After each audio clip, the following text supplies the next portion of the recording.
बिस्मिल्लाहिर्रहमानिर्रहीम, अस्सलाम वालेकुम। आप हमारे साथ एक बार फिर नए आगाज और नई आवाज एक नई हफ्ते के साथ जनाब हम बढ़ रहे हैं इस प्रोग्राम का जिसका नाम है सुबह सवेरे पाकिस्तान। मैं हूं माया खान और मैं हूं शाहज़ेब अहमद। तो once again very good morning. हम दोनों की तरफ से बहुत सारी खबरें हैं, बहुत सारी बातें जो हमें आपसे शेयर करनी है। शाहज़ेब, ओवर द वीकेंड बहुत कुछ हुआ, बहुत कुछ हुआ, लेकिन कुछ ऐसा है जो हर दफा हो जाता है, जो कि है महंगाई, और जिसका आज हम प्रोग्राम में सबसे पहले बात करेंगे। जो तूफान है महंगाई का, अब वो बाकायदा तौर पर आ चुका है। अब सबको वो बहा के ले ही जाएगा। ये तूफान ही अब ये सैलाब बन चुका है। सैलाब बन चुका है सीरियसली। अब ये वो वाला सैलाब है जो मेरे ख्याल है अब ना जो आम आवाम है शायद मुझे लग रहा है वो एक शील्ड लेके खड़ी है कि आओ अटैक करो मुझे, और कितना महंगाई का मुझ पर अटैक। मतलब जैसा कि मिनी बजट का जिक्र हो रहा था, मिनी बजट ने महंगाई की आग पर मजीद तेल छिड़क दिया एक तरह से, और हर चीज महंगी तकरीबन होती जा रही है। गाड़ियों की बात करें, मोबाइल फोन हो, कॉल्स हो, ये तो महंगी हो ही गई हैं। साथ साथ गाड़ियों, इंपोर्टेड गाड़ियों के टैक्स और ड्यूटी में भी इजाफा हुआ है। अगर हम बात करें पेट्रोलियम मसनूआत की कीमतें, और पेट्रोलियम मसनूआत की कीमतों की वजह से हम देखते हैं कि हर चीज की कीमत में इजाफा हो जाता है। हर चीज की वो कनेक्टेड है ना साथ में, मतलब एक लहसुन और शिमला मिर्च और टमाटर क्या, तो हर चीज की जो है ना वो प्राइस बढ़ चुकी है। जैसे मोबाइल फोन का आपने बताया, और वही वाली बात है, वज़ीर आज़म हमारे हाल पर रहम करें, ये अवाम की आवाज है और साथ साथ हमारी भी आवाज।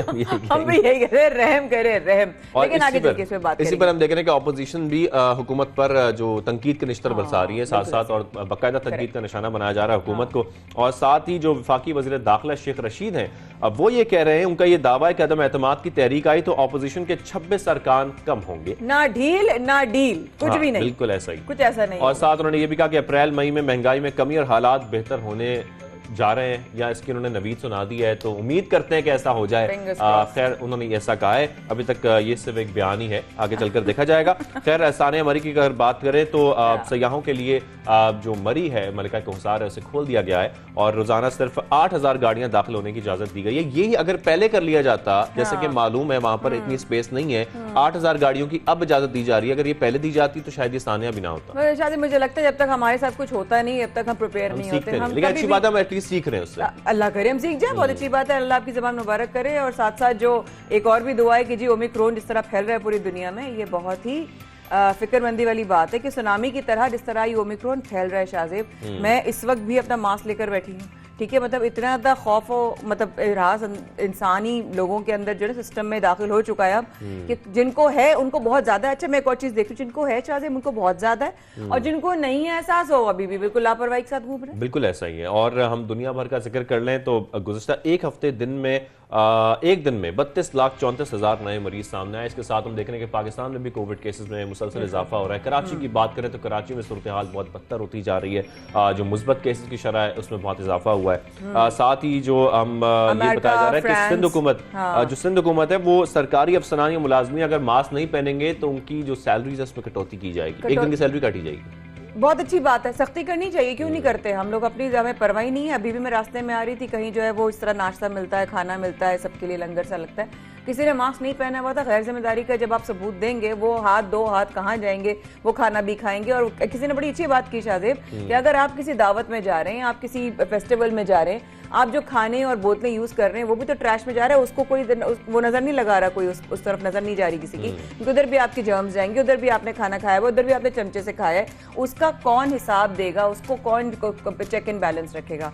खैर ये परेशान होने वाली बात है। लेकिन आम इजलास होने जा रहा है कोरोना से के मुतालिक, और इसमें उम्मीद की जा रही है कि सख्त फैसले हो सकते हैं, ये तवक्को की जा रही है।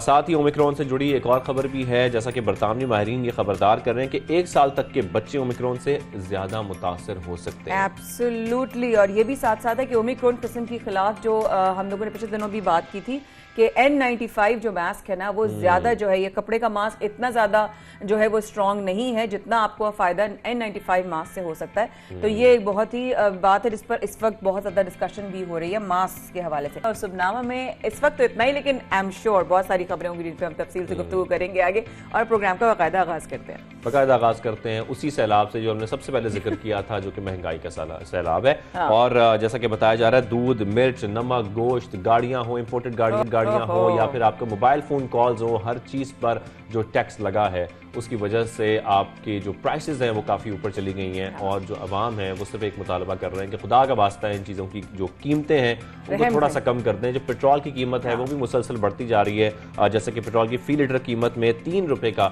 इजाफा हुआ है साथ। अनबिलीवेबल, क्योंकि इस वक्त जिस तरीके से आपको मैं इसलिए कहूंगी कि आप ये सेगमेंट जरूर देखिएगा, क्योंकि माइनर चीजें सिर्फ देखने में लग रही लेकिन इतनी प्राइसेस बढ़ चुकी हैं, जिसमें आपके दूध है, जिसमें मक्खन है, जिसमें पनीर है, जिसमें दही है, बेसिक्स है, इस तरह बता रहे हैं शाजिद, और इस पर बहुत सारी इस वक्त जो है इस सेगमेंट में बात होने वाली है, तो आप लोगों की जो है ना तवज्जो बहुत जरूरी है।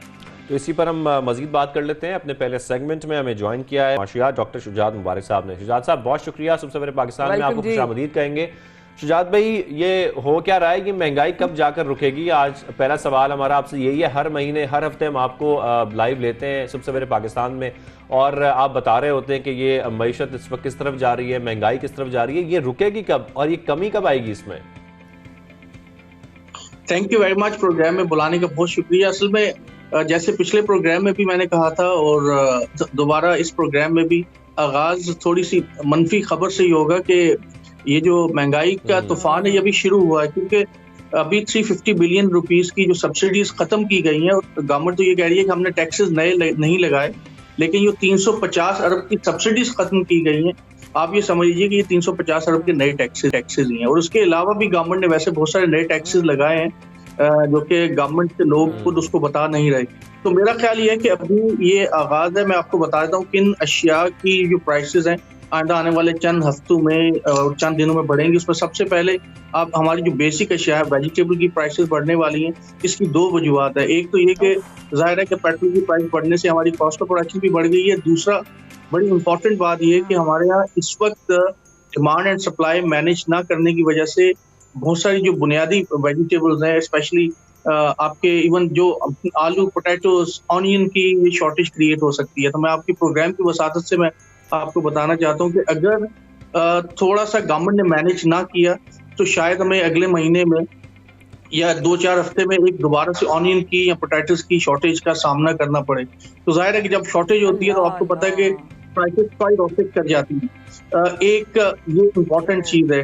दूसरी बात ये कि ग्रोसरी की ऑटोमेटिकली प्राइसेस बढ़ जाएंगी। आपकी फॉर्म ऑयल की क्योंकि प्राइसेस बढ़ गई हैं, इससे आप हमारा जो दूसरा कुकिंग ऑयल है उसकी प्राइसेस भी इंक्रीज हो जाएंगी।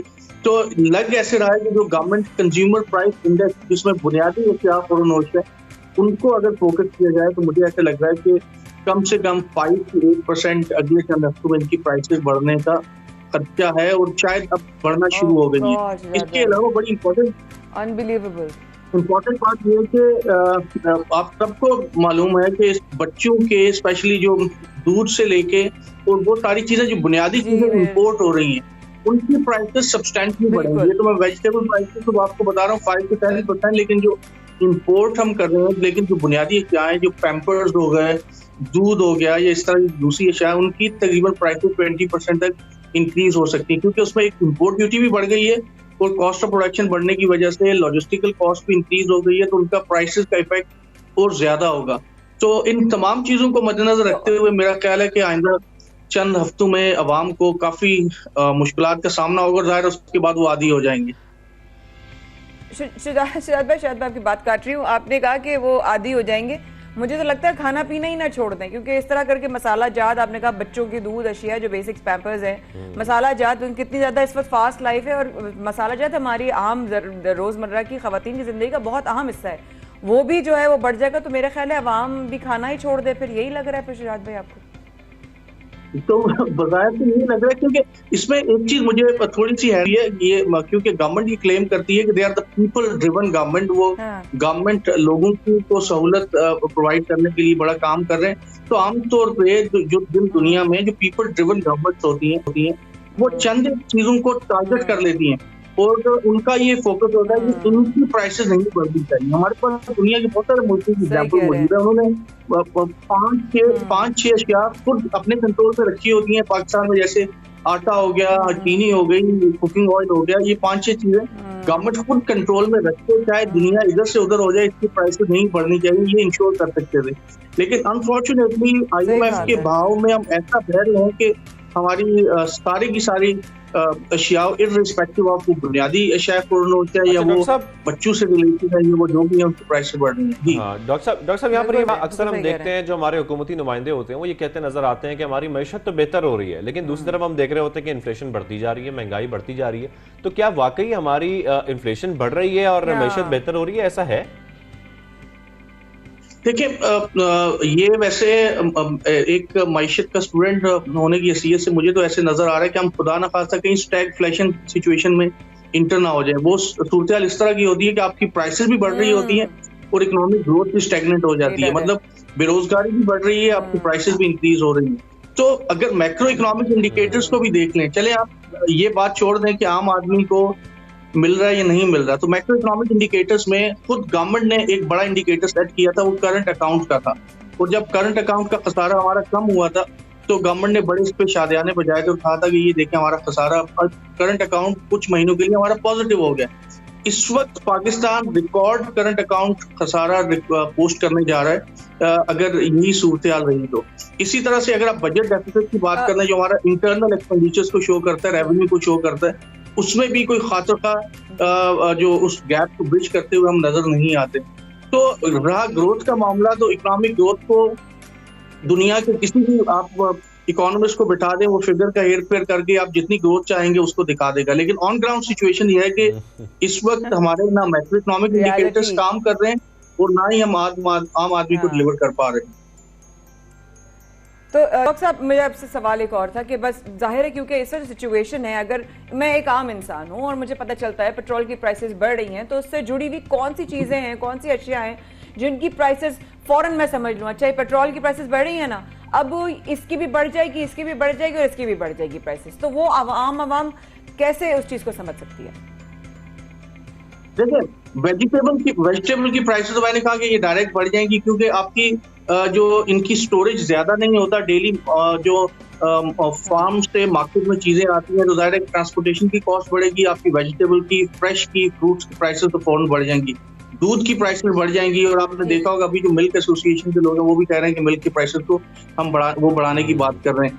और इसी तरह से आइंदा चंद आने वाले दिनों में जो आपकी ग्रोसरी के आइटम, जैसे मैंने कुकिंग ऑयल का कहा कि कुकिंग ऑयल की प्राइसेस भी और इंक्रीज होने वाली हैं, या जो आपके दूसरे ऑयल हैं उनकी प्राइसेस भी इंक्रीज हो जाएंगी। तो आप ये ग्रोसरीज एंड वेजिटेबल्स और फ्रेश, ये तो आप ये समझ लीजिए कि विद इन 1 to 2 वीक्स ये पेट्रोल की प्राइसेस का इनके ऊपर डायरेक्ट इम्पैक्ट आता है, पर हम फौरन उसके असरात जो है वो देख सकते हैं।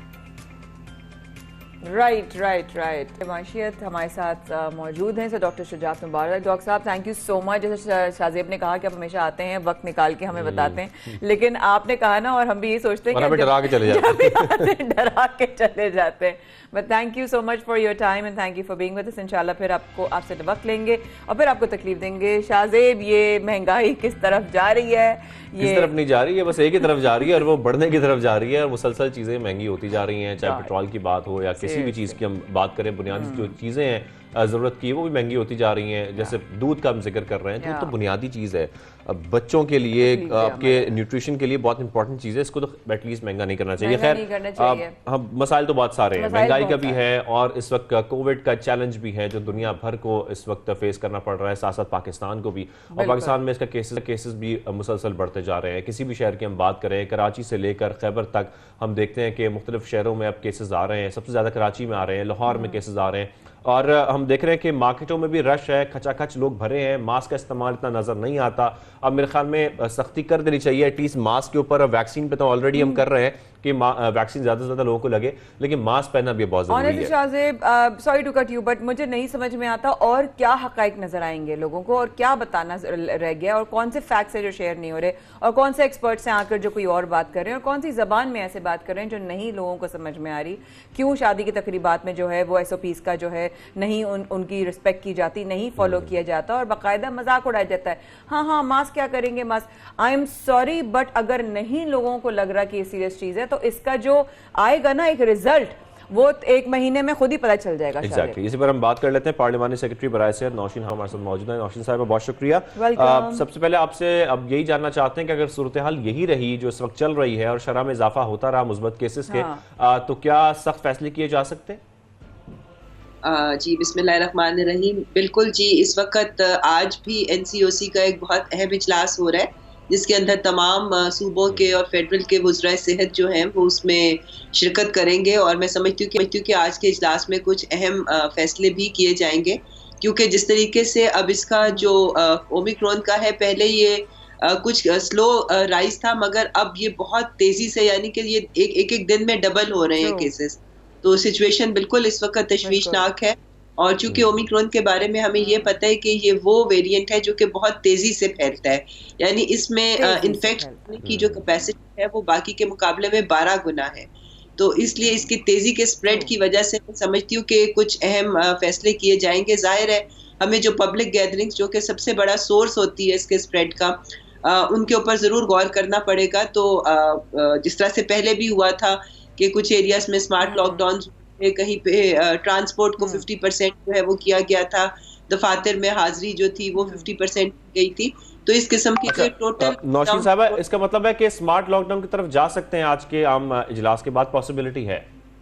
जी, आज वो सारा डाटा चेक किया जाएगा कि कौन कौन से ऐसे एरियाज हैं जहां पर ज्यादा ये डिजीज कॉन्सेंट्रेटेड है। जिस तरह से आपने देखा है कि इस वक्त मेजर कंट्रीब्यूशन जो है वो कराची की है, और उसके अलावा लाहौर है, पंजाब में गुजरात है, पिंडी है, इस्लामाबाद है। तो जो मेन सेंटर्स हैं पूरे मुल्क को, तो अभी बहुत सारी जगह ऐसी हैं जो इससे महफूज है, मगर जहां पर इसके केसेस ज्यादा हैं उन जगहों को जरूर उसके बारे में कोई हिकमत अमली जो है वो आज बनाई जाएगी। जी राइट। अच्छा नौशीन अहमद साहब, बिल्कुल सही कह रही हैं आप, लेकिन ये वाली अब मेरा सवाल शायद लोगों को पसंद ना आए, लेकिन बहुत ही ज़रूरी सवाल है कि शादी हॉल्स में भी एसओपीज़ को जो है फॉलो नहीं किया जा रहा, पार्क्स में भी नहीं किया जा रहा, मार्केटों में नहीं किया जा रहा, रश वैसे का वैसा ही नज़र आ रहा है।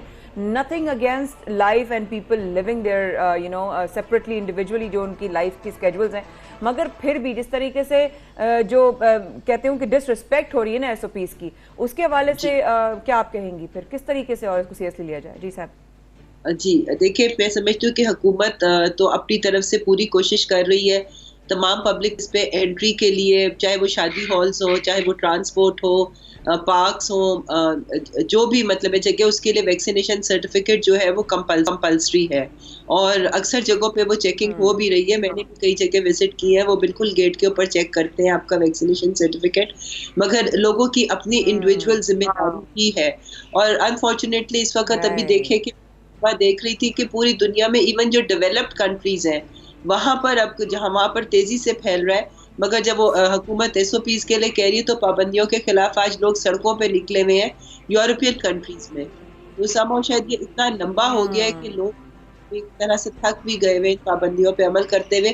पर बहरहाल दिस इज नॉट जी, हमारे पास है, इसकी हमारे लिए एक मैंडेट है कि हमें इसको करना है, अपने आप को और अपने प्यारों को बचाना। बिल्कुल ऐसा ही है। नौशीन साहब, थोड़ा सा अगर हम इस तरफ आ जाएं कि जो शरह है मुस्बत केसेस की वो कैसी रही मुख्तलिफ शहरों की, अगर हम बात करें तो आपके पास यकीनी तौर पर सारा डाटा मौजूद होगा या आता है, तो काइंडली शेयर कीजिएगा कि कौन से शहर ऐसे हैं जो सबसे ज़्यादा हैं कराची के अलावा? जी, कराची में इस वक्त जैसा कि आपको पता है कि 30% से भी ज़्यादा पॉजिटिविटी रेशियो हो गया, जो कि बहुत ख़तरनाक हद को हम समझते हैं कि टच कर गया। और उसके अलावा लाहौर में आज जो है वो 8-9% से ज़्यादा, मतलब 12% के करीब हो गया।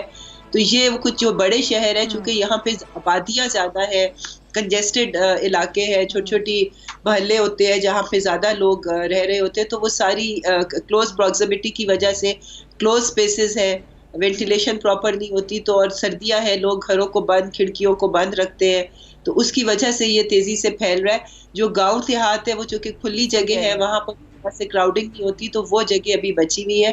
पर ये बड़े शहर जो है, बीरपुर है कश्मीर में, रावलपिंडी है, इस्लामाबाद है, ये तमाम शहर जो है ये ज्यादा इफेक्टिव है। हैदराबाद में काफी ज्यादा तेजी से बढ़ रहा है।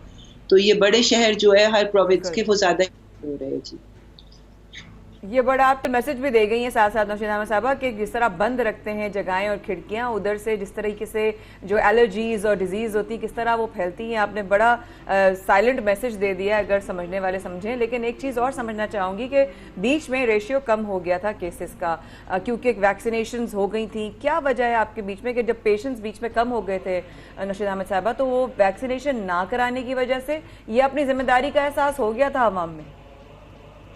नहीं, देखिए जी, वैक्सीनेशन तो आज आप देखिए कि जो हमारी एलिजिबल पॉपुलेशन है, यानी 12 साल से बड़ी उम्र के जो लोग हैं उनको हम एलिजिबल पॉपुलेशन कहते हैं, उसकी 50% पॉपुलेशन वैक्सीनेट हो चुकी हुई है।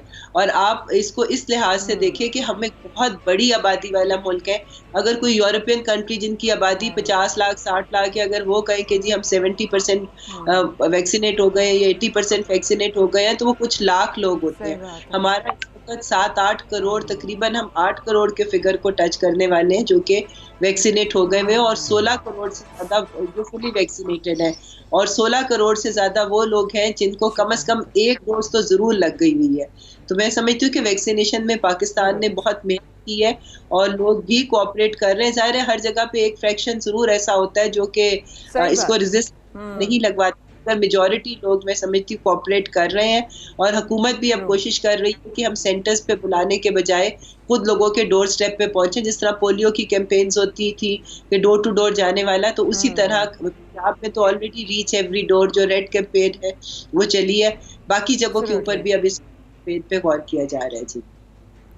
लेकिन ये करने की बात है कि ओवर द वीकेंड 40% जो है वो इंक्रीज आया केसेस में। ये इंतहाई, क्योंकि obviously I am a Covid survivor my self, so I believe कि वो डर है, खौफ होता है, और जिनको हुआ हुआ होता है, जिनको सिवियर हुआ हुआ होता है, उनको एग्जैक्टली पता होता है कि जिस तरह से ये रेशियो बढ़ रहा है। नौशीन अहमद साहबा, ये बहुत ही फिक्र करने वाली बात है। नौशीन साहबा, ये भी बताएगा जो आप लोगों का हदफ था खासतौर पर वैक्सीन के हवाले से, वो अब तक कितना मुकम्मल हो चुका है, या उसके अकॉर्डिंगली बिल्कुल ठीक जा रहे हैं हम लोग? और साथ साथ जो बूस्टर वैक्सीन है वो भी अब लगाई जा रही है? जी बिल्कुल, बूस्टर वैक्सीन पहले अभी 1 जनवरी से 30+ के लिए भी खोल दी गई थी, और अब एक दिन हुआ है ये अब 18+ के लिए भी खोल दी गई है।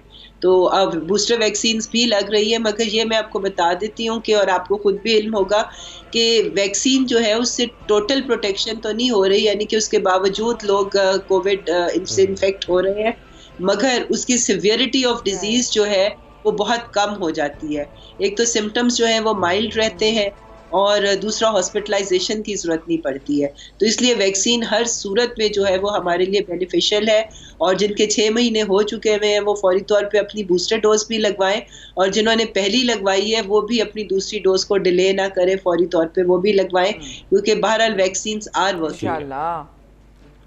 अपनी बूस्टर डोज ले ना किया जाए। पार्लियामानी सेक्रेटरी बराए सेहत नौशीन हामिद साहब हमारे साथ मौजूद थी। बहुत शुक्रिया डॉक्टर साहिबा, सवेरे पाकिस्तान में आपने हमें ज्वाइन किया। बिल्कुल, thank you so much for your time. और बहुत ज़रूरी है, मास्क पहने, मास्क पहने, मास्क पहने। गैर ज़रूरी नहीं जाना है तो मत जाएं। आपके ना जाने से किसी की शादी नहीं रुक जानी, उन्होंने फिर भी शादी करनी है, तो प्लीज़ अपना और अपनों का ख्याल रखें, और ज़रा सा इस वक्त कोरोना के टाइम्स में घर में रहें और हमारे साथ रहें। इस वक्त के बाद we will be right back.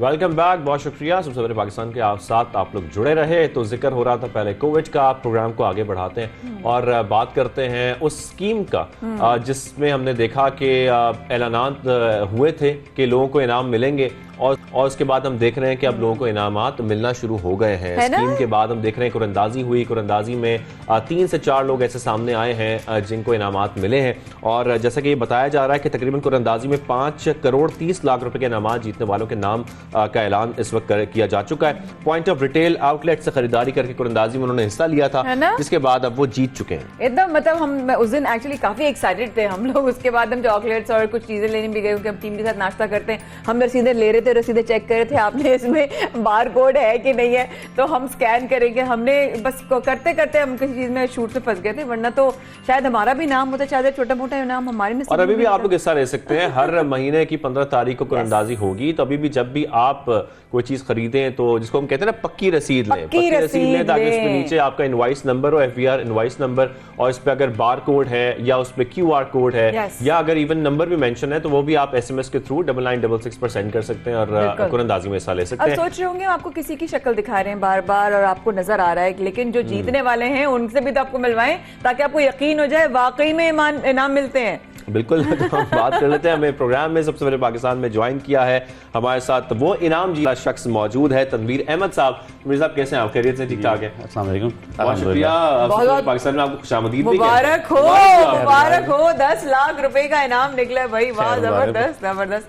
क्या हम देखें, हम इतनी तारीफ कर रहे हैं, हमें भी ट्रीट बनती है, लेकिन मिठाई लेके आनी चाहिए थी। एक्चुअली मैं बहुत शॉर्ट नोटिस पे आया था, हाँ अदरवाइज नहीं हम आपसे जानना चाहते हैं कि तरीका क्या अपनाया था आपने, किस तरीके से पार्टिसिपेट किया?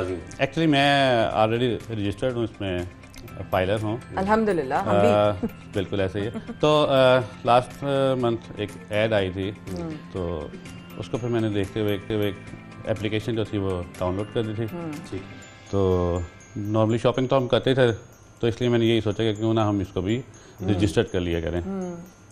तो अच्छा, उसी में मैंने फिर जो एप्लीकेशन बताई जाती है, आई थिंक आसान, क्या नाम है उसका? टैक्स आसान। टैक्स आसान एप्लीकेशन जो है, उसका तरीकाकार क्या था जब आपने वो एप्लीकेशन इंस्टॉल की? उसके बाद वो कितनी आसान है यूज करना? कैसे आपने किस तरीके से? अगर तो आप रजिस्टर्ड हैं तो फिर तो आपका कोई मसला नहीं, जो आपका FBR वाला पासवर्ड और यूजर लॉगिन है, आप जस्ट लॉगिन हो जाएं और जस्ट आपने क्या करना होता है, इनवाइस को स्कैन करना होता है। उसी वक्त वो वेरीफाई हो जाती है कि ठीक आया कि ये रिटेलर जो है ये आपका टैक्स जमा करवा रहा है या कि नहीं।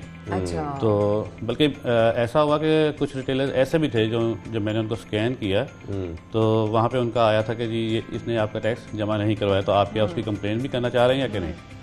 तो आप उसके जरिए कंप्लेन भी कर सकते हैं उसकी। अच्छा, कंप्लेंट भी कर सकते हैं। तो उसके लिए ये जस्ट आप वही जो पिक्चर उसकी रिसेप्ट की पिक्चर लें और उसको सबमिट करते हैं। अच्छा, जबरदस्त। और अब आपके साथ और भी सवाल करेंगे, आपने कैसे अप्लाई किया, आपको क्या लग रहा था, किसने आपको कहा कुछ नहीं मिलेगा, होगा नहीं होगा, हर तरह की फीडबैक होती है। बट हमारे साथ तर्जुमान FBR भी हैं। बिल्कुल, तर्जुमान FBR मोहम्मद असद ताहिर साहब हमारे साथ मौजूद हैं। असद ताहिर साहब, खुशामदीद कहेंगे आपको भी। सर, जिस तरीके से हम देख रहे हैं कि इनामात मिलने का सिलसिला अब शुरू हो चुका है, POS सिस्टम की जो हम बात कर रहे थे, स्कीम की हम बात कर रहे थे, उसके बाद अब ये देखा जा रहा है कि कुरंदाजी हुई और इनामात का ऐलान भी हो गया। और तो सर ये बताइएगा, क्या अब ये सिलसिला चलता रहेगा? हर महीने की 15 तारीख को ऐसी कुरंदाजी की जाएगी? And congratulations to you. बहुत शुक्रिया 92 न्यूज़ का। मुझे याद है गुज़श्ता सोमवार को जब मैं आपके इसी प्रोग्राम में हाज़िर हुआ था तो मैंने आपके नाजरीन को ये बताया था कि हमारी 15 जनवरी को पहली इस मुनफरद इनामी स्कीम की कुरानदाजी FBR हेडक्वार्टर्स इस्लामाबाद में होने जा रही है, जो अब हो चुकी है। और मैं जीतने वाले 1007 खुश नसीबों को, जिनमें ये तनवीर अहमद साहब भी शामिल हैं, जिन्होंने 10 लाख रुपए का बम्पर प्राइज़ जीता है, इनको परसों शाम लाइव हमने अपनी कुरानदाजी के दौरान इनको कॉल पे लिया और अपने उस प्रोग्राम के मेहमान ख़ुसूसी चेयरमैन FBR साहब से बराह रास्त इनकी गुफ्तगू कराई, जिन्होंने प्रोग्राम के दौरान ही माइक पे खड़े होकर इनको इनकी इस शानदार कामयाबी पे मुबारकबाद पेश की। तो मैं आपके नाजरीन को ये बताता चलूँ कि ये मुनफरद इनामी स्कीम 1 साल भर की हमने इसके लिए प्लानिंग कर रखी है और हर माह 15 तारीख को FBR हेडक्वार्टर्स में इसी तरह शफाफ कंप्यूटराइज्ड अंदाज में TV कैमरा के सामने मुल्क भर के जो main stream electronic and print media है उनकी मौजूदगी में शफाफ अंदाज में 5 करोड़ 30 लाख रुपए के इनामात 1000 खुश नसीब हर महीने की 15 तारीख को जीत पाएंगे। अच्छा, जबरदस्त जबरदस्त, बिल्कुल जबरदस्त। मैं कहूँगी ताहिर साहब आप भी सुनिएगा असद साहब, और इस वक्त जरा हम तनवीर भाई से भी बात करते हैं। जब आपने स्कैन किया, क्योंकि असद हमारे साथ असद साहब भी और हम लोग भी हैं कि हमने कवर किया था पिछले हफ्ते भी, जब आप कर रहे थे और स्कैन कर रहे थे और अपने आप को डाल रहे थे इस कुरानदाजी में शामिल हो रहे थे, तो क्या दिल लग रहा था कि होगा नहीं होगा या ट्राई कर लेते हैं? एक्चुअली क्या है, मैंने तो बहुत दफ़ा अप्लाई किया हुआ है। अच्छा। इवन शॉपिंग मॉल में भी लकी ड्रा होते रहते हैं। तो मैं कर देता होता हूँ। अच्छा, वैसे ही कर देते कर देना चाहिए। आप उन लोगों में से जो कहते हैं करके जाना है, नहीं देखिए अब पैसे हमने खर्चे हैं तो ठीक है, अगर एक ऑप्शन मिल रही है तो आप उसको अवेयर करें। फिर जब आपको कॉल आया, क्योंकि वो बताया जैसे एक्चुअली क्या हुआ कि जब कॉल आई तो वो एक PTCL नंबर से आई थी इस्लामाबाद के। बिल्कुल। तो आजकल आपको पता है कि बहुत सारी फेक कॉल्स आ रही हैं। तो उसमें उन्होंने कहा जी कि आपका इनाम निकल आया और ये वो। मैंने कहा अच्छा ठीक है।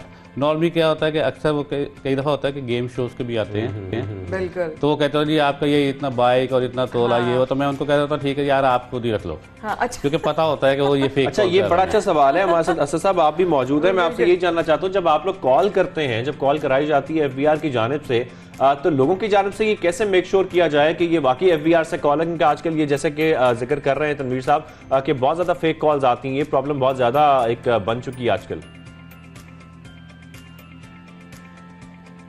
बिल्कुल आपने दुरुस्त कहा। इस फेक पूरे सिनेरियो में जब बहुत सारे ऐसे जो घोस्ट और फेक किस्म के इनामी स्कीमों में लोगों को ट्रैप किया जाता है, जाली और फेक किस्म की कॉल्स की जाती हैं, इस पहलू को कवर करने के लिए और इस बात का अंदाज़ा करके हमने अपनी कुरानंदाज़ी के वक्त 2 लेवल पे इसका बंदोबस्त किया था। पहले हमने अपना जो ऑफिशियल नंबर है वो अपने साथ वहीं पे मुंसलिक किया, और चूँकि ऑफिशियल नंबर फेक नहीं हो सकता, जो 9920 से शुरू होते हैं NTC के नंबर हैं, वो नंबर हमने वहाँ पर लिया और अपने इन जो खुशनसीब थे जिनके नंबर और मोबाइल नंबर और CNIC स्क्रीन पे जैसे जैसे फ्लैश हो रहे थे, पहले लेवल पे हम इनको उस सरकारी नंबर से कॉल करते थे, और फिर हमारा नुमाइंदा इनको ये बता के कि वो FBI हेडक्वार्टर्स से इनसे मुखातिब है और कुरानंदाज़ी में इनका इनाम निकल आया है, तो फिर एक मोबाइल नंबर जो पहले से हमने रजिस्टर्ड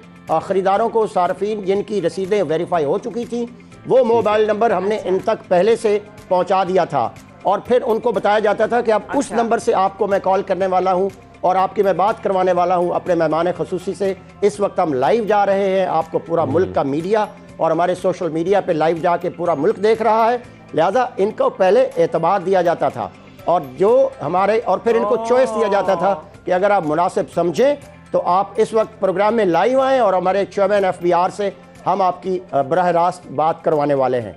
और उसमें तनवीर साहब भी लाइव आए और इनको चेयरमैन FBR ने बराह रास्त प्रोग्राम में लाइव मुबारकबाद भी दी।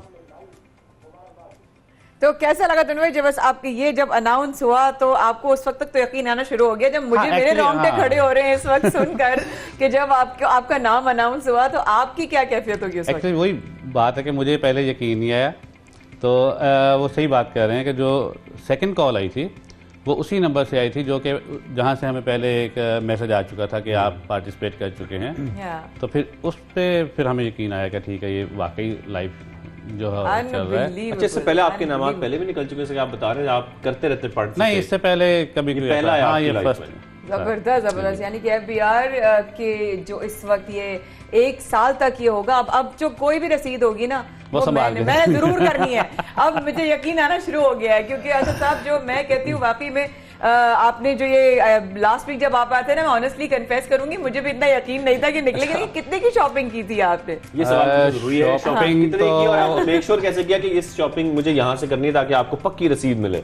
नहीं, एक्चुअली नॉर्मली मैं ब्रांड से ही शॉपिंग करता हूँ, ठीक है। तो वो जितने भी नॉर्मली होते हैं वो सारे के सारे रजिस्टर्ड ही होते हैं। क्योंकि शाहजेब पर हम लोग जब गए ना, तो शाहजेब ने 2-3 जगहों पे तो कहा आपकी रसीद जो है वो पक्की नहीं। अच्छा साहब, अगर आप सुन रहे हैं तो शाहजेब ने कहा आपकी रसीद पक्की क्यों नहीं है? शाहजेब जो ना एक अच्छे पाकिस्तानी होने का फर्ज निभाते हुए सबको ये चेक करना चाहिए कि उसपे आपका जो जैसे कि बताया जा रहा था कि STN नंबर होता है, वो भी चेक किया जाए। उसके बाद ज़ाहिर नीचे आपकी रसीद के नीचे आप चेक कर सकते हैं कि FBR इनवॉइस नंबर भी मेंशन्ड होता है, QR कोड भी होता है। ये सब चेक करने के बाद आप इससे अंदाजा लगा सकते हैं कि आप वहाँ पर POS सिस्टम में या POS स्कीम में शामिल हो सकते हैं। तो क्या शाहजेब हम इसी अगर पूछ सकें आपसे कि क्या हम इस ऐप के जरिए, इस तरह आपने कहा, कंप्लेन कर सकते हैं अगर कहीं से हमें नहीं पक्की रसीद मिल रही, तो क्या उसके ऊपर भी हम कुछ अपना स्टेप ले सकते हैं असद साहब? जी बिल्कुल, हमारा यही जो टैक्स आसान ऐप है उसके इंटरफेस पे जब आप जाते हैं तो जहां आप POS सिस्टम में जब आप उस पर क्लिक करते हैं तो आगे जहां आपको वेरीफाई इनवॉइस का ऑप्शन मिलता है, उसके साथ ही आइकॉन मौजूद है रिपोर्ट इनवॉइस का। तो वो इनवॉइस जिसके ऊपर मैंने जिस तरह गुजारिश कर रखी है कि जिसकी 3 निशानियां हैं उस पक्की कंप्यूटराइज्ड रसीद की, कि उस पर FBR का लोगो हो, उस पर FBR का कंप्यूटराइज्ड इनवॉइस नंबर हो और नीचे बार कोड या QR कोड हो। अगर आप समझते हैं कि ये निशानियां वहाँ मौजूद नहीं और वो जाली या फेक इनवॉइस हो सकती है, तो उसको आप रिपोर्ट इनवॉइस में जाएँ, उसमें उसको कैप्चर करें। तो हमारा जो रेलेवेंट ऑफिस है वो ऐसे घोस्ट या फेक सेल्स के ख़िलाफ़ और उस रिटेलर के ख़िलाफ़ हस्ब ज़ाब्ता कार्रवाई अमल में लाएगा, चूँकि हमने FBI ने ये तहैया कर रखा है इस मुल्क में एक शफाफ, खुद मुख्तार और ख़ुदकार और काबिल एतबार जो टैक्स सिस्टम है उसको फ़रोग़ देना है। हमने उसमें हमने शहरियों को, सार्फिन को, ख़रीदारों को इंगेज किया है और हम ये चाहते हैं कि इस मुल्क में एक मजबूत टैक्स निज़ाम जो है वो शहरियों की मामलत से और सार्फिन की शमूलियत से आगे बढ़ाया जा सकता है, जिसके लिए एक शफाफ निज़ाम की तरफ हम तेज़ी से आगे बढ़ रहे हैं। अच्छा असद साहब, यहाँ पर यह भी बताइएगा कि जिस तरीके से इस कुरअंदाजी का आगाज़ किया गया है, इस स्कीम में अब तक कितने लोग थे, कितनी तादाद थी लोगों की जिन्होंने रजिस्टर किया या SMS सेंड किया 9966 पर यकीनी तौर पर, और साथ में एप्लीकेशन के थ्रू रजिस्टर किया इस कुरअंदाजी के लिए, उनकी तादाद कितनी थी? देखें, ये एक और बड़ा गौर तलब पहलू है। माह दिसंबर में 1 दिसंबर से लेके उसकी 31 तारीख तक हमारे साथ मुंसलिक जो टियर 1 रिटेलर्स हैं उनकी तरफ से 33 यानी 33 मिलियन पक्की रसीदों का इजरा किया गया।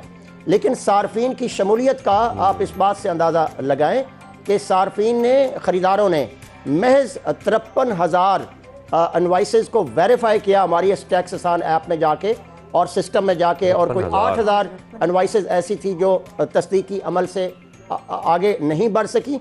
इसीलिए हमने ये एक मुनफरिद इनामी स्कीम को मुल्क में राइज किया है, इसका ऐलान किया है, बिकॉज हम ये चाहते हैं कि हमारे सार्फिन और ख़रीदार इस अमल को यकीनी बनाएं, इस प्रोसेस को वेरीफाई करें, अपनी मिलने वाली इनवॉइस को वेरीफाई करें, कि इंश्योर करें कि उनसे जो काटा जाने वाला सेल्स टैक्स है ख़रीदारी के वक्त पॉइंट ऑफ सेल के ऊपर, वो क्या कौमी ख़जाने का हिस्सा बन रहा है या कहीं रास्ते में ही वो चोरी हो जाता है। ये इस स्कीम को लॉन्च करने का हमें एनालिसिस मिल गया है पहले ही महीने कि 33 लाख जो रसीदें इशू की गई, उनमें सिर्फ 53,000 जो हैं सार्फिन उन्होंने अपनी रसीदों को या 53,000 इनवॉइसेस को वेरीफाई किया। हम चाहते हैं कि ये वेरिफिकेशन का और ये तस्दीक की अमल ज़्यादा हो, बिल्कुल ज़्यादा हो, बिल्कुल। असद साहब, अब मैं तनवीर साहब से एक संजीदा सवाल करना चाहूँगी और वो ये है, तनवीर साहब आपने कहा फाइलर हैं अल्हम्दुलिल्लाह, एक पहला फ़र्ज़ ये होता है एक पाकिस्तानी होने का, जो आपका फ़र्ज़ होता है कि आप एक फाइलर हों, ठीक है, अल्हम्दुलिल्लाह। दूसरा, आपने उस वक्त जब ये कुरानदाज़ी आई तो आपने कहा कि चलो हर जगह करता हूँ, ये भी मेरी ये तो मेरे कौमी इदारे का है, चलो करके देखता हूँ। अब मुझे बताइए, जो लोग अपने एक तो फाइलर्स नहीं हैं वो, और दूसरा जो इस तरह से अपने फ़र्ज़ की अदायगी करना चाहते भी हैं और नहीं भी करना चाहते, लोगों के लिए क्या मैसेज देना चाहेंगे? परसों से, यानी कि जब से एक्चुअली मेरा चूँकि वो वहाँ पे मोबाइल नंबर आ गया था, डिस्प्ले हो गया था, तो मुझे बहुत सारी, तकरीबन कोई आप कह लें कि सैकड़ों कॉल्स और व्हाट्सएप पे मैसेज आए। तो लोगों ने यही पूछा कि क्या तरीक़ाकार क्या है इसका, वाह वाह वाह वाह वाह, कि आपका इनाम कैसे निकला। तो मैंने उनको एक्चुअली मैंने वो ऐड उसकी डाउनलोड कर ली हुई थी, तो मैं सबको वही फॉरवर्ड करता रहा कि आप इसको ऐप के ज़रिए कर लें। एक्चुअली लोगों में अवेयरनेस नहीं है, तो ये उनको थोड़ा सा ज़रा बताने की ज़रूरत है। शायद थोड़ा सा लोग घबरा भी, एक्चुअली वो घबराते इसलिए कि वो शायद वो कहते हैं कि कहीं हमें कोई नोटिस वगैरह ना आ जाए, कोई इस तरह की, ये इन चीज़ों से घबराते हैं। दूसरा ये है कि कल से जो लोग हैं, जो विनर हैं, वो यही सवाल कर रहे हैं कि क्या आपके पैसे आ गए हैं या कि नहीं है, उसका तरीक़ाकार क्या है। ये भी काइंडली इनको चाहिए कि ज़रा उसका उनको एक मैसेजेस कर दें, ताकि वो जो है ना। अच्छा, वैसे आपको अभी तक पैसे मिले? नहीं, अभी तक मेरे क्या उसका प्रोसीजर है जो आपको बताया गया अब तक? एक्चुअली मेरी कल बात हुई थी स्पोर्ट्स पर्सन से, तो उन्होंने ये कहा था कि कल हमारी टीम आपको गाइड कर देगी। एक्चुअली एक कोड उन्होंने मुझे सेंड किया था, वो ऐप में मैंने वो वेरीफाइड हो गया। अब इसके बाद एक जो बायोमेट्रिक का एक है वो होगा, और उसके बाद मेरे IBN में प्रोवाइड करूंगा ग्रेट। FBR से हमारे साथ तर्जुमान मौजूद मोहम्मद असद साहब। सबसे पहले तो हम दोनों की तरफ से वंस अगेन साहब बहुत बहुत मुबारक हो FBR को। अगले महीने हम दोनों भी करेंगे, शामिल होंगे कुरानदाजी में, इस दुआ के साथ कि हमें भी तनवीर भाई की तरह कोई इनाम निकले। लेकिन कमेंडेबल, बहुत सारी मुबारकबाद, और लोगों को अवेयरनेस देने के लिए तनवीर साहब आपका बहुत शुक्रिया, क्योंकि ये हमारा कौमी इदारा है और हमें एक अच्छे पाकिस्तानी होने की और एक रिस्पॉन्सिबल पाकिस्तानी होने की जो है ना हमें कैरेक्टर अदा करने की बहुत ज़रूरत है। और बहुत बहुत शुक्रिया आप दोनों के हमारे साथ शामिल थे। और अब ये तो मुल्क की टैक्स की सूरत हाल का मौसम बदला और शाम में रोज हम सुबह में बारिश होगी, ठंड होगी, ड्राई होगी, हवा होगी, मौसम में क्या तब्दीली हो रही है। पाकिस्तान में इतना बड़ा जो है वो मौसम का जो है वो चेंज ओवर आया है ओवरऑल। सो ये सारी बातें हम रोज करते हैं, लेकिन मेरे बातें या शाजिब की बातें करने का जो है वो एज सच कोई फायदा नहीं होगा, क्योंकि हमारे साथ जो है हमेशा होते हैं जवाद मेमन साहब, हमारे वेदरमैन, और वो हमें बताते हैं जनाब के मौसम की तब्दीलियां क्या होने वाली हैं। सर्दियां अभी गई हैं कि नहीं गई हैं, अभी मजीद आएंगी नहीं आएंगी। किसी ने अजीब सा सवाल किया मेरे घर में, मेरे भतीजे ने, कि सर्दियां आ रही हैं कि सर्दियां जा रही हैं। हमारे साथ मौजूद हैं ओवर हमारे साथ बराह रास्त जवाद मेमन साहब। अस्सलाम वालेकुम जवाद भाई, कैसे हैं आप? खैरियत से हैं? जी वालेकुम अस्सलाम, शुक्र अल्हम्दुलिल्लाह। अल्हम्दुलिल्लाह अल्हम्दुलिल्लाह, thank you so much for joining us Jawad भाई। सबसे बड़े बड़े सवाल मैं करती हूँ और मुझे लगता है कि मैं आपको बहुत तंग करती हूँ। पहला सवाल करूंगी कि सर्दियाँ आ रही हैं, सर्दियाँ जा रही हैं, मौसम से इस वक्त क्या अपडेट हो रही है, कहाँ पर क्या सिनेरियो हो रहा है? बिकॉज आपने लास्ट वीक जवाब आए थे, आपने 17-18 जनवरी से फिर जो है नॉर्दर्न एरियाज में जो है वो मौसम बदलेगा। So please over to you. जी बिल्कुल माया, आज 17 तारीख से जो है वो रात से एक और मगरबी हवाओं का सिस्टम मुल्क में दाखिल होगा, और स्टार्टिंग में इसका यही है कि बलूचिस्तान के एरिया से ये दाखिल होना शुरू होगा, जहाँ पे काफ़ी अच्छी बारिशें हैं, पहाड़ों पे बर्फबारी है। फिर इसके असरात जो हैं वो नॉर्दर्न एरियाज और अपर पंजाब तक फैल जाएंगे, जहाँ पे बारिशें हैं काफ़ी अच्छी और पहाड़ों पे जो है वो बर्फबारी है। कराची के हवाले से अगर बात करें तो एक बहुत शॉर्ट ब्रेक आया है सर्दी के सीजन में। बहुत ज़्यादा तो कमी नहीं आई, लेकिन आपको याद होगा कि 3 से 4 डिग्री जो है वो हमने कहा था कि टेम्परेचर अप हो जाएंगे दिन और रात में। तो कुछ ऐसा ही सिलसिला है। पिछले 2 दिनों से जो है वो मिनिमम जो है वो तकरीबन 14-15 रिकॉर्ड किया जा रहा है रात के टाइम पे, और दिन के टाइम पे जो है वो 24 से 25 डिग्री है। फिलहाल कराची में ऐसे कोई बारिश का इम्कान नहीं है, और आगे जब ये सिस्टम निकल जाएगा 22 या 23 तारीख तक ये सिस्टम कंटिन्यू करेगा, उसके बाद दोबारा जो है वो कराची में ठंड बढ़ जाएगी। ओ, यानी कि 22 से जनवरी से हम मौसम में फिर, क्योंकि अभी आप सही कह रहे हैं थोड़ा सा फर्क पड़ा है, लेकिन जो घरों में अंदर ठंड पड़ी हुई है वो एक अलग है, जो ठंड बैठी हुई है। अब अगर हम बात करें, आपने कहा कि 22-23 जनवरी से जो है वो मौसम चेंज होगा। This is Karachi you are talking about, right? So बारिशों का भी आप यही कह रहे हैं कि 22-23 के बाद या ये सिस्टम चला जाएगा?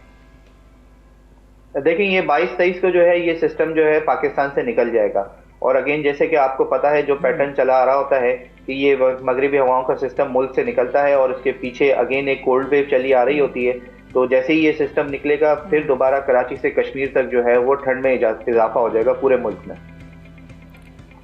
अच्छा, यानी कि अभी मैं अगला सवाल यही था मेरा कि आप बलूचिस्तान और पंजाब उसके मौसम की तरफ भी जाएं, तो आप कह रहे हैं कि 22-23 से ओवरऑल पाकिस्तान में ठंड बढ़ने का जो है वो दोबारा से इंडिकेशन है? बिल्कुल ऐसा ही है। बिल्कुल ठीक है।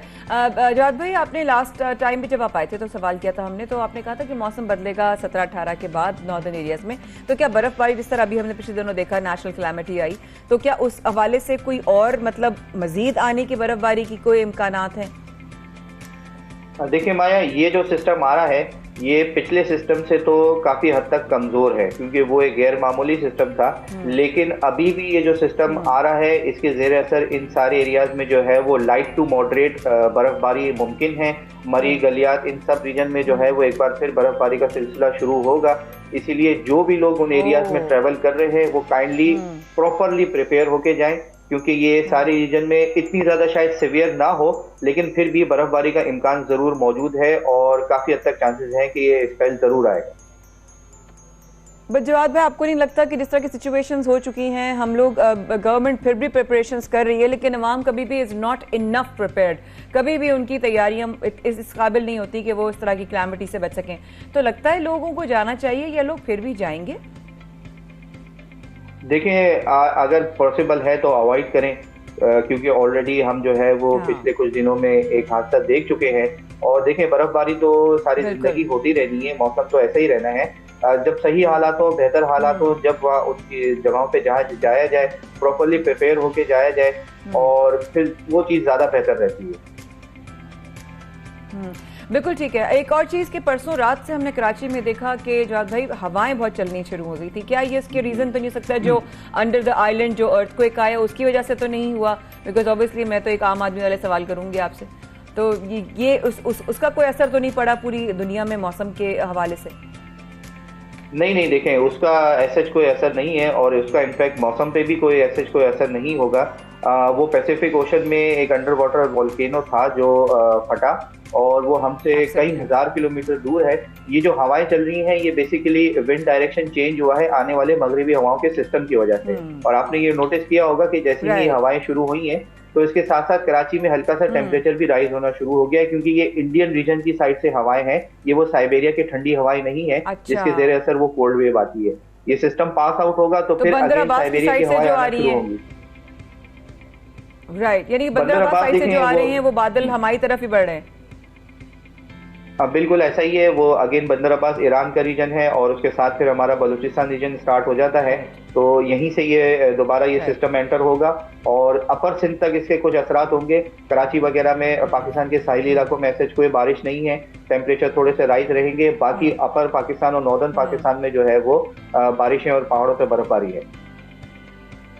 ठीक हो गया, यानी कि हम मुल्क भर में 23 के बाद प्रिपेयर रहें, जिसने अपने जो है एंटी एलर्जीज लेनी है या जिसने जो है अपनी सर्दियों की तैयारियां करनी है या सफ़र प्लान करने हैं या शादियां प्लान करनी है, तो वो इस तरह से तैयार हैं जवाद भाई कि 23 तारीख के बाद से फिर मौसम ठंडा हो जाएगा।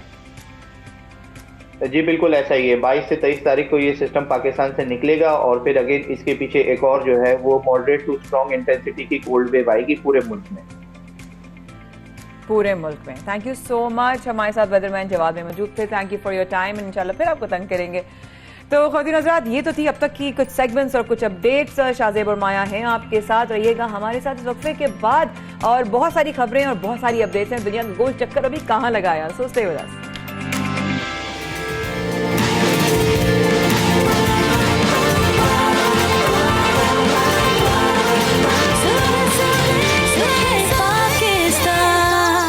अब आपको लेके चलेंगे कैसे जो है वो इशू की तरफ जिस पर बहुत कम बात होती है लेकिन इशू बहुत बड़ा है, और वो ये है जिस तरह गैर कानूनी तौर पर आप पाकिस्तान से ट्रैवल करके दूसरे शहरों में जाते हैं। कभी फैमिलीज जाती हैं, कभी मर्द हजरात जाते हैं, कभी ख़वातीन जाती हैं, कभी बच्चे जाते हैं, लेकिन किस तरीके से वो इलीगल तरीके से जाया जाता है, उसके नुकसानात क्या हैं, उसके अफेक्ट्स क्या पड़ते हैं, किन किन मुश्किलात से आपको गुजरना पड़ता है। आपको बज़ाहिर वो कहते हैं ना कि दूर के ढोल सुहाने लगते हैं, अपनी जिंदगी गवा देते हैं। बहुत सारे ऐसे लोग हैं जो अपने रोजगार के लिए या ये सोच के कुछ उनके ज़हन में होती हैं बातें कि हम वहाँ जाएंगे तो हमारी ज़िंदगी बहुत बेहतर हो जाएगी। यहाँ वो परेशान होते हैं, उनके पास रोज़गार नहीं होता, तो वो रोज़गार की तलाश में निकल तो जाते हैं, लेकिन उनको ये मालूम नहीं है कि इस तरह का ट्रैवल करना, इस तरीके से जाना ये वाकई बहुत ख़तरनाक है। और उसमें बहुत सारे ऐसे केसेस आ चुके हैं जो अपनी ज़िंदगी गवा बैठे हैं, जिनको बहुत बड़े नुकसानात हो चुके हैं। तो इस तरीके से पहली बात तो जाना ही नहीं चाहिए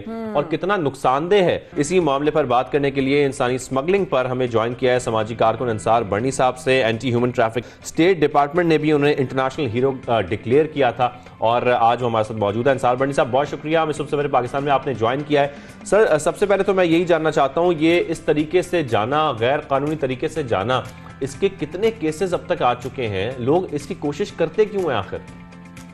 देखिए, होता ये है कि बेरोजगारी है, गुर्बत है, फिर कभी लालच आ जाती है, तो लोग अपनी छोटी मोटी जो जमीन होती है या माँ का जेवर होता है या बीवी का जेवर होता है वो भी बेच देते हैं। सब कुछ खत्म करके कोशिश करते हैं कि वो ये समझते हैं कि शायद यूरोप में दरख्तों में पैसे लगे हुए हैं, दरख्तों में पाउंड्स और बाकी करेंसी लगी हुई है।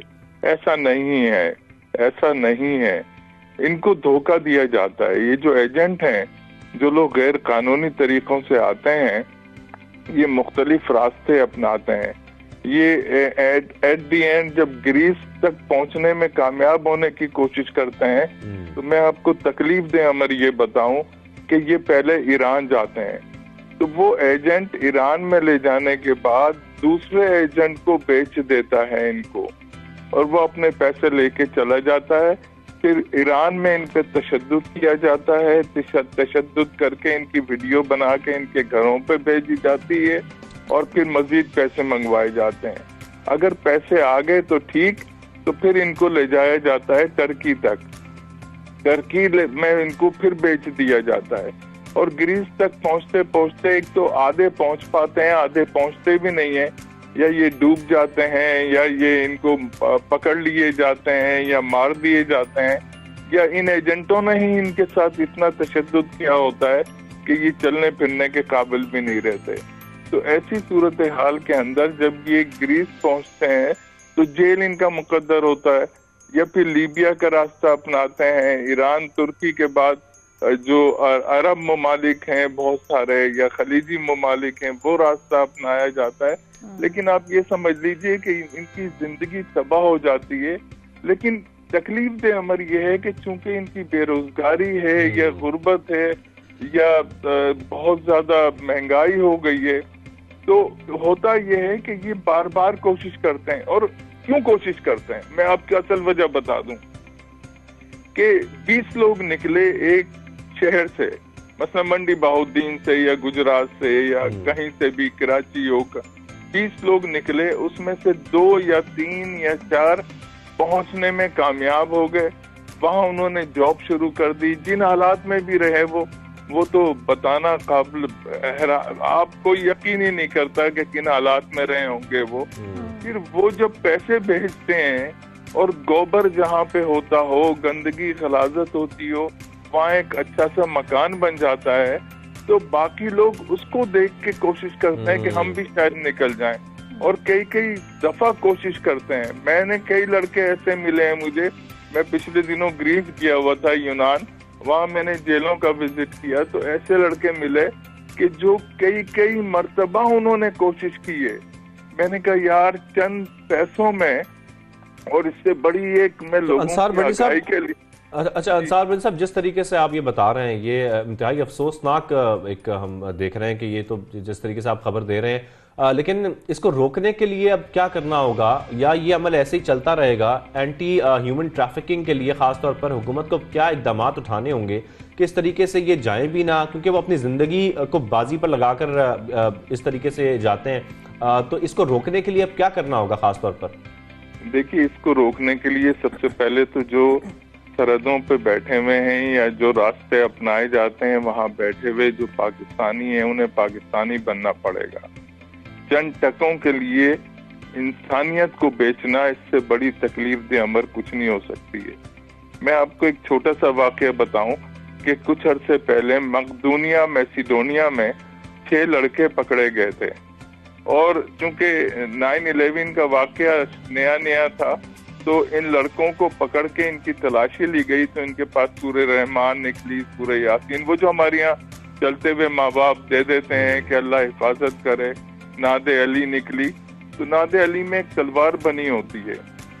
तो उन्होंने कहा ये तो दहशतगर्द हैं, और उनको ले जाके अमेरिकन एम्बेसी के सामने शहीद कर दिया। 6 महीने 7 महीने हम लड़े हैं, उसके बाद उनकी डेड बॉडीज लेके हम पाकिस्तान पहुंचे हैं। तो ऐसी सूरत हाल में इनको जिस तरीके से तशद्दुद का निशाना बनाया जाता है, मार दिया जाता है, जाहिर है कि कोई भी, तो हमारे यहाँ इसकी रोकथाम के लिए, इक़दामात के लिए हमें पाकिस्तानी बनना और इंसान बनना जरूरी है। सब कुछ दौलत नहीं होती, सब कुछ पैसा नहीं होता।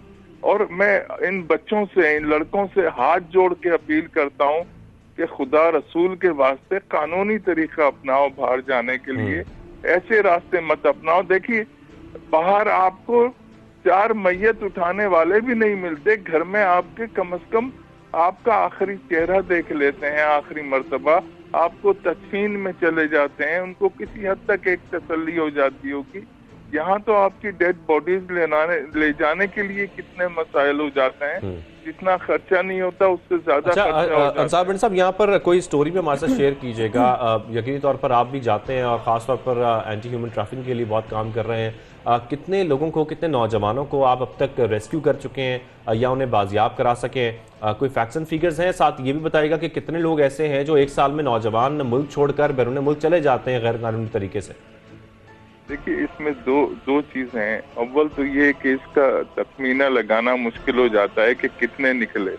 जो आपको नजर आ जाते हैं या जिनसे आप जेलों में मिल लेते हैं या कहीं आप डिटेंशन सेंटर में मिल लेते हैं, उनकी तो तादाद आपको पता होती है।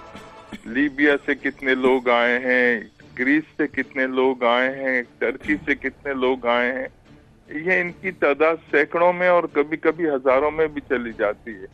पहले ओमान से लोग आते थे जेलों से, एक एक किश्ती जो भर के आती थी, 200, 250, 300 लोग उसके अंदर होते थे।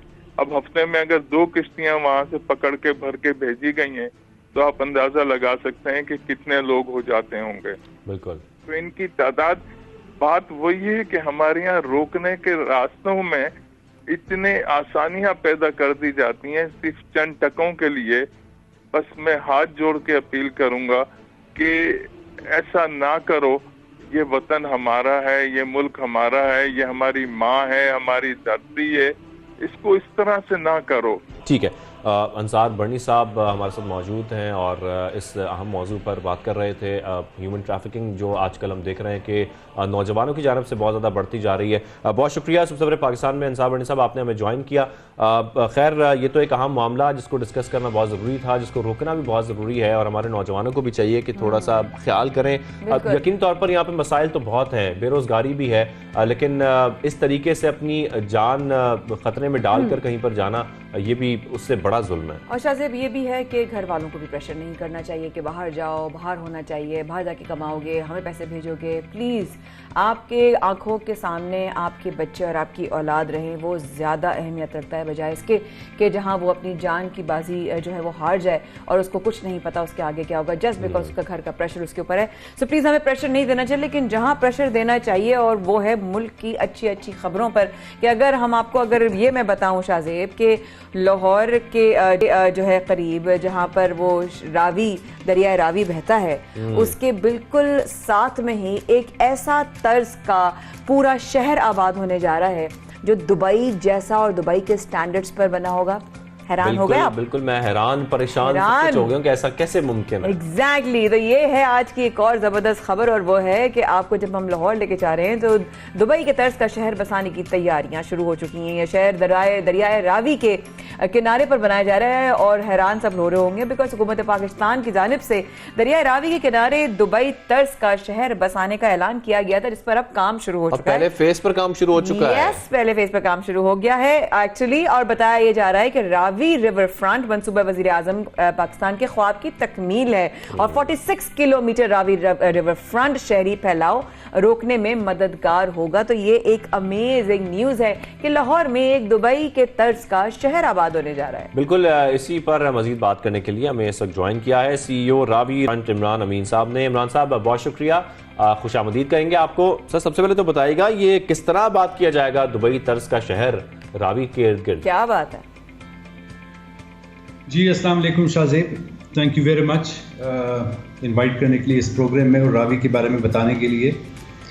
रावी अर्बन डेवलपमेंट प्रोजेक्ट या रावी सिटी जो है, ये तकरीबन 10 से 15 साल से इसकी प्लानिंग की जा रही थी, मुख्तलिफ अदवार में इसकी प्लानिंग की गई थी। और ये लाहौर के जो इंफ्रास्ट्रक्चर के इशूज़, पॉपुलेशन, ट्रांसपोर्टेशन, उस इशूज़ को देखते हुए एक नया शहर आबाद करने के लिए एक पूरी प्लानिंग की गई थी जिसकी थीम वाटर थी।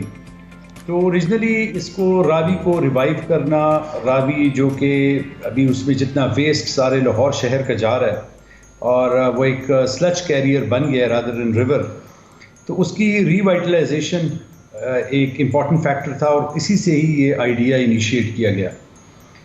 इसमें हम साइफन से लेकर जो कि इंडिया से जहाँ पे दरिया एंटर होता है पाकिस्तान में, वहाँ से लेकर हुडियारा ड्रेन तक ये कोई 46 किलोमीटर का स्पैन बनता है।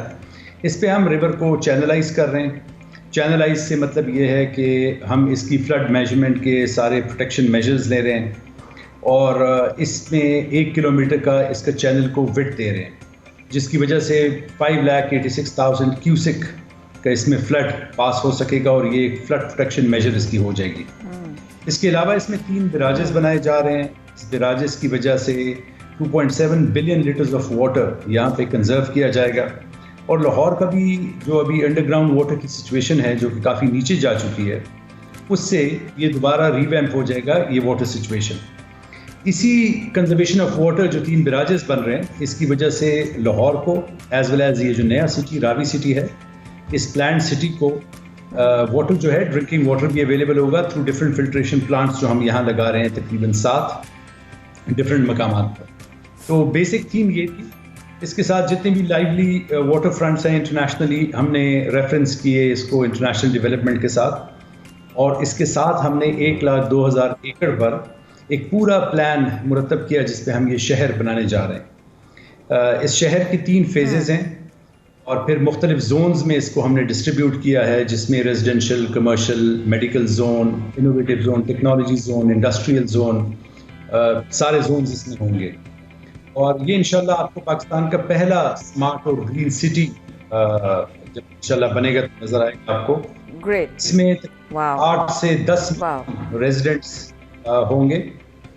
इस 8 से 10 मिलियन रेजिडेंट्स के लिए हमने इसमें एक बेहतरीन फॉरेस्ट कवर रखा हुआ है। अब आप करंट लाहौर का फॉरेस्ट कवर देखें तो 1% है, और जिस लिहाज से पॉपुलेशन ज़्यादा हो रही थी, यही एक परेशानी थी कि इस रावी के उस तरफ भी एक अनप्लान्ड आबादी बढ़ जाएगी और जिसको फिर कंट्रोल करना मुश्किल होगा। तो इसलिए एक पहला प्लान सिटी प्लान किया जा रहा है जिसमें इंशाल्लाह एक 11% इमरान साहब जी जी जी जी sorry to cut you, but एक सवाल मेरे जहन में आ रहा था कि ऑब्वियसली सबसे पहले कंग्रेचुलेशंस, आपने इस प्रोजेक्ट का जो आगाज़ किया है इसके लिए तो कमेंडेबल और हम बड़े खुश हैं। लेकिन एक सवाल ये हो सकता है कि दरिया रावी के बिल्कुल जो है ये किनारे ये सिटी बनने जा रहा है, तो क्या दरिया रावी जो है उसका खुद का जो है वो छोटा नहीं हो जाएगा जो उसका एरिया है? और दूसरा ये कि अगर सैलाबी सूरत हाल आती है या इस तरह की कोई अगर क्लाइमेटी या कोई चैलेंज आता है, उसकी क्या तैयारियां हैं and what are the measures that you are taking? देखिए जी, currently there are no measures at Ravi at all. इस वक्त अगर हमारे पास 1.5 या 2 लाख क्यूसेक का फ्लड भी आता है, जिस तरह पहले आपने फ्लड्स देखे जो आए हैं, तो उस पर हमारी शेखुपुरा और लाहौर की आधी आबादी उससे इफेक्ट हो जाती है। हम जो इसको चैनलाइज कर रहे हैं, हम इसको बेसिकली एक्सपैंड कर रहे हैं, इसके रावी की विड्थ को या इसके चैनल को, और इसको एक्सपैंड करके इसमें हमने जो इंटरवेंशंस दिए हैं उसकी वजह से अब इसमें 5,86,000 क्यूसेक, जो कि एक मैक्सिमम क्यूसेक फ्लड का टाइम है, जो कि 500 और 1000 ईयर्स पे हमने इसकी फ्लड स्टडी करवाई है, उस पर ये उसको कंट्रोल करेगा। तो इसको बिराजेस फिर देने का मकसद यही है कि इसको हम कंजर्व करें और इसकी जो फ्लड मेजर्स हैं उसमें जो पानी आएगा वो एक थ्रेट अपॉर्चुनिटी में हमने कन्वर्ट कर दी है इसकी। तो अभी जो सूरत हाल है। अच्छा इमरान साहब, यहाँ पर ये भी बता दें कि पहले मरले में अभी तक कितना काम हो चुका है और कब तक मुकम्मल होगा ये? देखिए, ये एक लॉन्ग टर्म मंसूबा है इस गवर्नमेंट का, जो कि 10 से 15 साल इस पे लगेंगे डिफरेंट जोन्स को आबाद करने के लिए। हमने इसका एक पहला जोन लॉन्च किया था जो हमने एक इंटरनेशनल और लोकल कंसोर्शियम को दिया था, सफायर बे, जो कि 2000 एकड़ पर था। अभी हमने इसका पहला जोन जो कि रावी अर्बन डेवलपमेंट अथॉरिटी खुद कर रही है, जिसको चहार बाग कहते हैं, वो हमने लॉन्च की है। ये एक मुगल थीम पर डेवलपमेंट है जिसमें सिर्फ 52% कवर्ड है और बाकी सारा ग्रीन है। तो इसको एक बेसिक पूरी थीम हमने मुगल की दी हुई है और इंशाल्लाह आप देखेंगे इसको 1 ईयर में हम इसका इंफ्रास्ट्रक्चर कंप्लीट कर देंगे। इसका हम ऑलरेडी लॉन्च कर चुके हैं जनरल पब्लिक के लिए। इंशाल्लाह सर, हम भी उम्मीद करते हैं कि मुकम्मल हो जैसा कि आप बता भी रहे हैं, और बहुत अच्छा प्रोजेक्ट भी है। बहुत शुक्रिया। CEO Ravi river front Imran Amin साहब हमारे साथ मौजूद थे, सबसे पहले पाकिस्तान में उसकी डिटेल्स शेयर कर रहे थे। जबरदस्त जबरदस्त। और लाहौर में दुबई तर्ज का शहर बनाने की तैयारी हो चुकी है और आई एम श्योर पूरा पाकिस्तान इस खबर को सुनने के बाद एक्साइटेड हो जाएगा। हम बहुत एक्साइटेड हैं और अपने मुल्क की ग्रोथ देखते हुए, जब हम देखते हैं कि मुल्क में जहां FBR को लेकर लोग अपनी जिम्मेदारी पूरी कर रहे हैं, दीगर और चीज़ों को लेकर, वैक्सीन को लेकर, और इस तरह अगर जब आपका मुल्क तरक्की करता है तो मेरा ख्याल है ये हमें खुश होने की बात है। और बहुत सारी चीज़ें होने वाली हैं, ऑब्वियसली PSL के मैचेस होने वाले हैं साथ साथ, और उसके बाद आगे भी हम अगली किस बारे में बात करें? PSL के मैचेस के बारे में बात करें। बहुत सारी बातें करेंगे, ब्रेक लेते हैं और ब्रेक के बाद दिल नहीं चाहता ब्रेक देने का, क्या करें, लेकिन बड़ी मजबूरी है, लेना पड़ता भी लगते हैं हमारे साथ।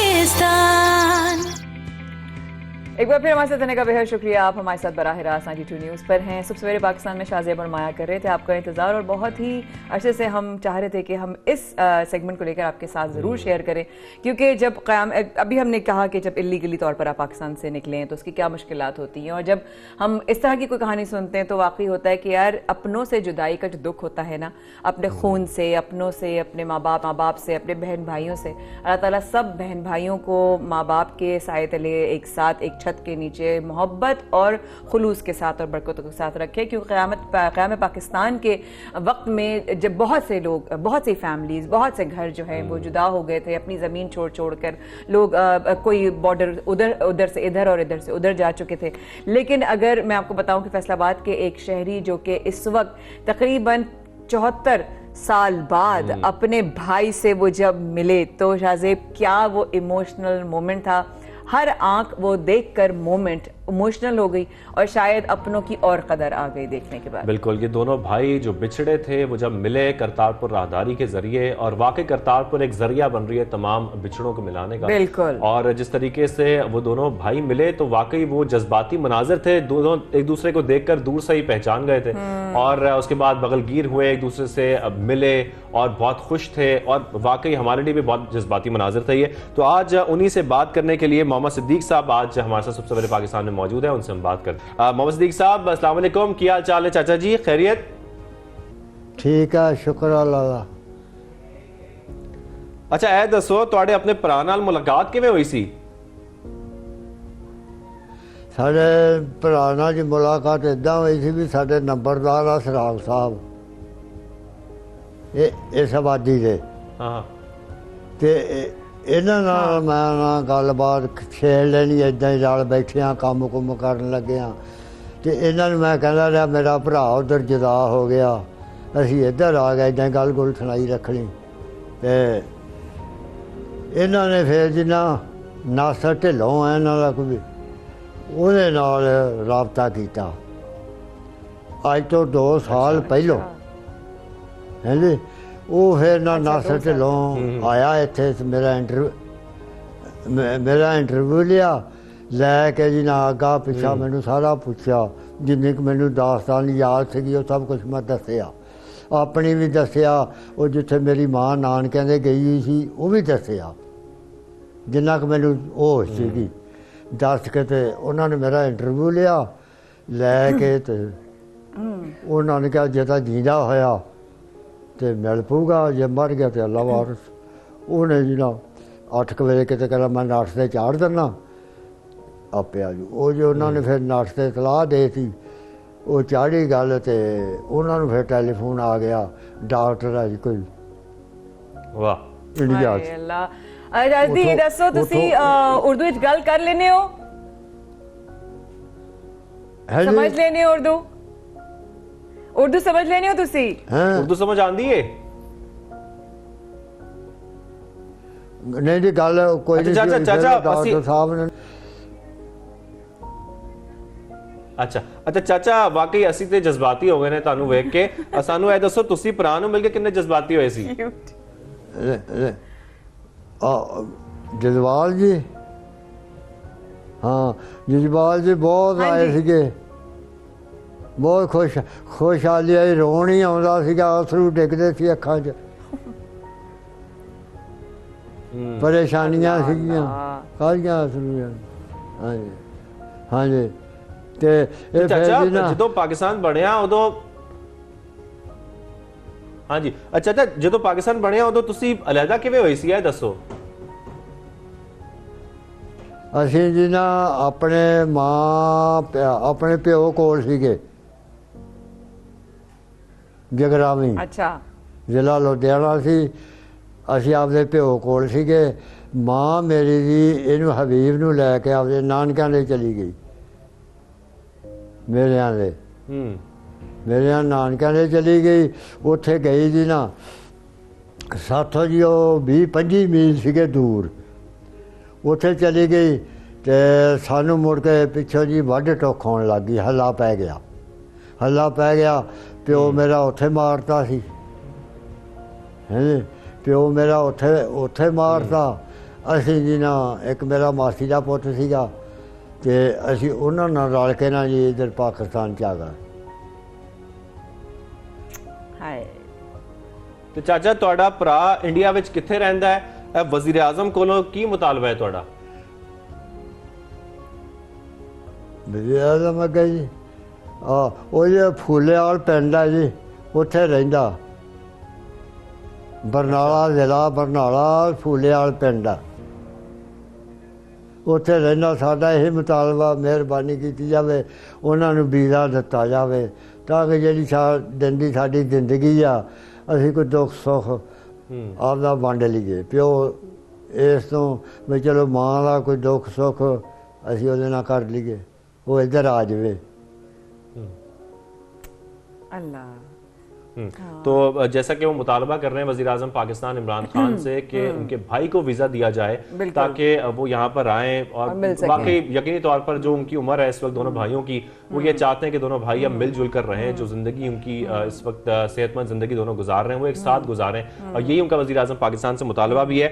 चाचा सानू यह भी दसो तुहाडे भैन भरा किन्ने ने? मेरे जी भैन एक सीगी ਤੇ ਇੱਕ ਮੇਰਾ ਭਰਾ ਸੀ, ਅਸੀਂ 3 ਜਣੇ ਸੀ, 3 ਸੀਗੇ ਭੈਣ। ਇੱਥੇ ਆਣ ਕੇ ਫੈਸਲਾਬਾਦ ਜਿੰਨਾ ਕਲੋਨੀ 'ਚ ਆਣ ਕੇ ਉਹ ਮਰ ਗਈ ਸੀ, ਉਦੋਂ ਸਾਡਾ ਇੱਥੇ ਕੈਂਪ ਲੱਗਾ ਸੀ। इन्ना लिल्लाह अल्लाह अल्लाह।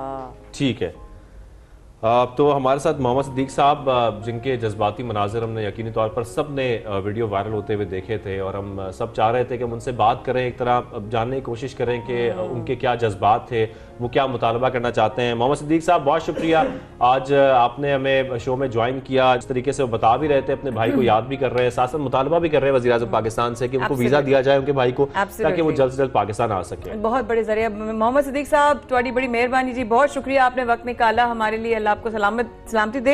मैसेज शायद देख रही थी, एक तो जाहिर है एक लैंग्वेज बैरियर है ऑब्वियसली, पर एज उनकी ऐसी है कि वो जिस तरह रुक रुक के बोल रहे थे, और एक जिंदगी गुजर गई 74 इयर्स तक आप अपने एक भाई से नहीं मिल पाए।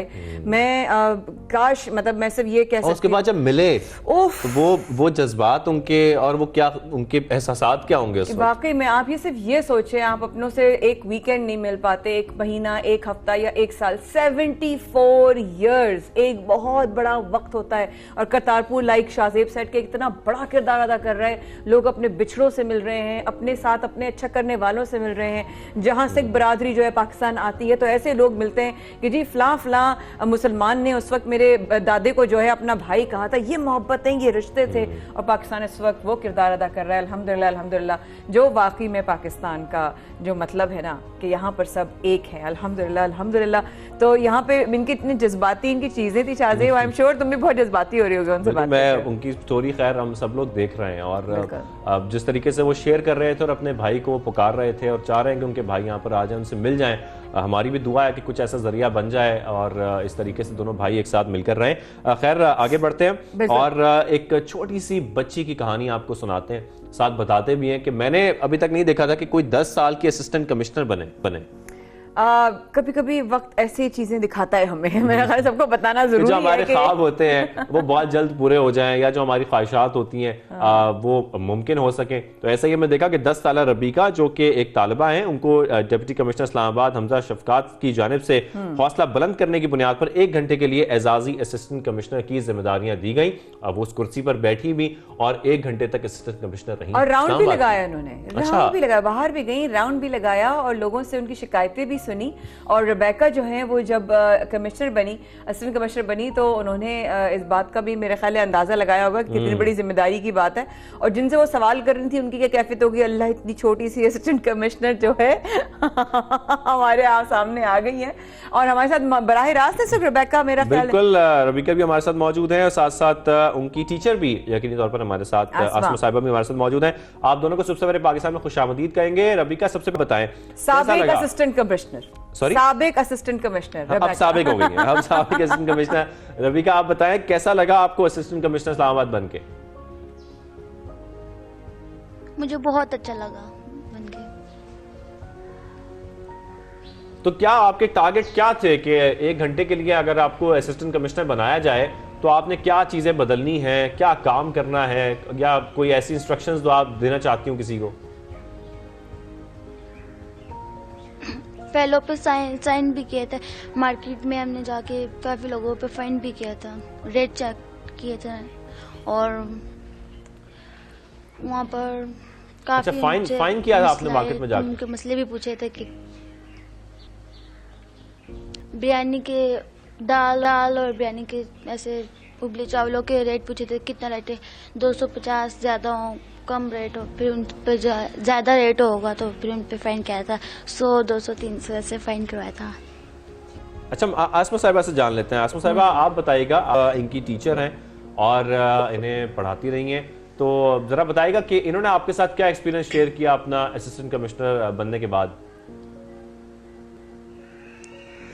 अच्छा, अस्सलाम वालेकुम। भी सबसे पहले तो बहुत बहुत शुक्रिया आप लोगों ने आज हमें इनवाइट किया है। मैं आप लोगों को यहाँ ये बता दूं कि ये लिफ्ट इस्लामाबाद रोड स्कूल का प्रोजेक्ट है जो गरीब बच्चों के लिए, ऐसे बच्चे जो कभी स्कूल नहीं गए किसी माशी महरूमी की वजह से, उनको हम स्कूल्स में लेके आते हैं। उनके लिए प्रोजेक्ट हमने रोड स्कूल का जो है ये इनिशिएट किया है। ये एक कैंपस है, मुजफ्फर कैंपस हमारा, जहाँ पे ये रुबैका जो है ये एज ए स्टूडेंट हमारे पास 6 महीने पहले इनरोल हुई थी और ये कभी स्कूल नहीं गई थी। और जब ये हमारे पास आई और हमने इस बच्ची को ग्रूम किया, हम इन बच्चों को कोशिश करते हैं कि मिनिमम टाइम में हम इनको जो है वो मैक्सिमम सिलेबस करा के इनको एज अप्रोप्रिएट तैयार करके मेन स्ट्रीम एजुकेशन में भेज दें। तो जब ये 6 महीने पहले हमारे पास आई है तो इसको तो फर्स्ट टाइम था इसका स्कूल का, और हमने इसको जो है वो 6 महीने में ग्रेड 3 से ऑनवर्ड जो प्राइमरी लेवल होता है उस तक हमने इसको तैयार किया। अच्छा, हमारे पास यहाँ पे बहुत फोकस होता है कि हम बच्चों की करियर काउंसलिंग करें, तो उसके लिए हम बच्चों का स्पेशल एक सेशन रखते हैं जहाँ पूछते हैं कि आप बड़े होकर क्या बनना चाहते हो।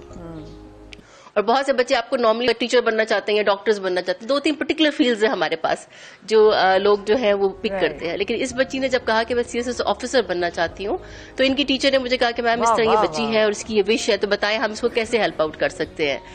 एंड यहाँ पे बड़ी खुशी की बात ये थी कि जब मुझे पता चला और हमने स्कूल को विजिट किया, इस बच्ची को देखा, तो जिसकी डेडिकेशन और कमिटमेंट थी वो बहुत स्ट्रांग थी।